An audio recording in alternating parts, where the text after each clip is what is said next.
Hey everyone, how's it going? Today I want to talk a little bit about food. This is a fun topic for me. Um, Today, Nevaeh went to school and her snack had been sitting on the table. And he had told her about 10 times, Nevaeh, put your snack in your snack bag. Nevaeh, put your snack in your snack bag. And about 20 minutes after she had gotten on the bus, I look over on my kitchen table and there's Nevaeh's snack sitting on the table. And I thought, I hope this doesn't become an issue. Hopefully she will not notice, or, well, how could she not notice? But hopefully this is not going to be an issue today. And if it is, hopefully the school will just call me and I'll bring it in. Um, anyways, Nevaeh was quite upset with me today. Apparently she had quite the meltdown at school because, again, breaking her routine, no snack means that my routine is not going the way that it should go. So, I'm going to talk to you a little bit about food because normally a child with autism doesn't like food, or it's not so much that they don't like food, but they don't like consistencies, textures, or overpowering tastes. Um, a lot of times it's the sensory that is the issue. It's because, for example, eggs are rubbery. If you cook an egg, it's rubbery, or Jello. It's also very rubbery. Peanut butter, also a good one. They don't like people don't like. I've heard the consistency and the stickiness of it.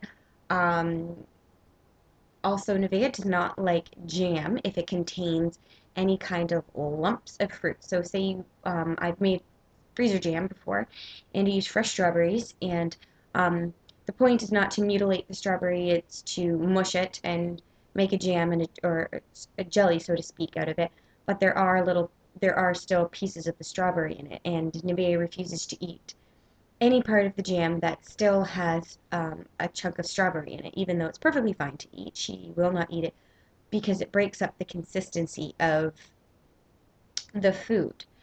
I also know someone who cannot and will not eat beans if they have been made French style, which is basically you take a slicer and just slice them into fine little slices. Will not eat them, cannot stand the consistency. Gags will sometimes has as a child has puked because of it. Um, Although he'll eat whole beans. So therefore we know it's not the taste, it's literally the consistency of the food itself. Um, People with autism tend to be very, very picky eaters because of that. Nevaeh, on the other hand, is not so much a picky eater when it comes to consistency. She refuses to eat things that she thinks look disgusting, but generally speaking, she is not a picky eater. Nevaeh all day long will tell me, I'm hungry, I'm hungry, I'm hungry. And she will consistently eat all day long if I let her. Um, she's as skinny as a rail, and yet she has to consistently eat. Um, with Nevaeh, food has always been an issue. For a while back, we had to lock and key our cupboards because if I did not give Nevaeh a snack or she decided that she was hungry, she wouldn't ask. She would just go and take, and she would go upstairs to her room and she would hide food in her room. Um, I have stripped down her bed and lifted the mattress to take off the sheets while trying to wash her bedding and have found things like banana peels, which is really disgusting. I have found lunch meat inside of her play kitchen that she has. I have found apples in one of her toy boxes in her room when I was sorting through it. A lot of times we would find wrappers from granola bars, anything she could get her hands on. We'd find a lot of wrappers. Juice boxes was the major one too. She would take her juice boxes that she was supposed to save for school, and she would take them to her room and she would eat them and then hide the evidence. Um, Food hoarding was horrible with Nevaeh. It even got to the point where she was trying to hide it in the toys that are in our play area. We have a play kitchen set there, and we would find she had once taken a half a carton of eggs, so 6 eggs, and put them in her play fridge, and it was stinking for days. And I went through every single toy box in the play area and could not find the stink. And um, yeah, rotting eggs, not a nice smell. I don't know how long it had been sitting there. And I mean, I clean up the toys, but generally I don't go through everything. Like, go pee. Um, Generally I don't go through everything, and it got to the point where I had to start going through all the toy boxes every other day to make sure that there wasn't food in there because it was becoming a health hazard. Um, it wasn't like she wasn't consistently getting lunch or snacks, or we weren't starving our children, but food hoarding was a huge issue for her. I hope it's not a sign of what's to come, because that would be pretty gross, but generally speaking, Nevaeh likes to eat, and we she also prefers sugary things. The funny thing is that she never gets a sugar high off of it, so to speak.